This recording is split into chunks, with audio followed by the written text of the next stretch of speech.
Pasok na para sa magaganap na 2025 World Games sa Agosto sa Chengdu, China ang tatlong Filipino wushu artist na sina Agatha Wong, Carlos Bailon at Thornton Sayan.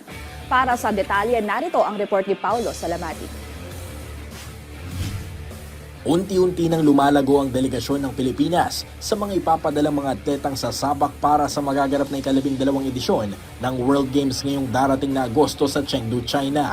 Sa panayam ng PTV Sports, kinumpirma ni Wushu Federation of the Philippines Secretary General Julian Camacho ang pagkakapasok ni na Filipino wushu artist Agatha Wong, Carlos Bailon at Thornton Sayan sa World Meet.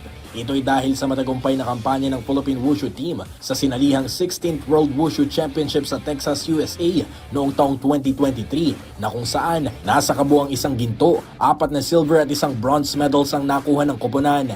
Paniwala naman ni Camacho na malaki umano ang tsansa ng mga Pinoy Wushu athletes na makapag-deliver ng magandang performance at makakuha ng podium finish sa nasabing kompetisyon. Always hope for the best. They are really trying also their best, yung mga atleta natin, na makakuha sila ng gold o silver o sabi ko makatune lang kayo. Give your best and try to bring honor to our country. Yan ang naman ang hinihingi namin sa kanila, no?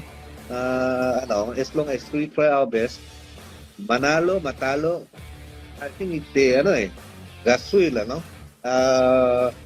hopefully, pero hopefully, I think they have a very good chance to get a medal finish. No? That's the World Games.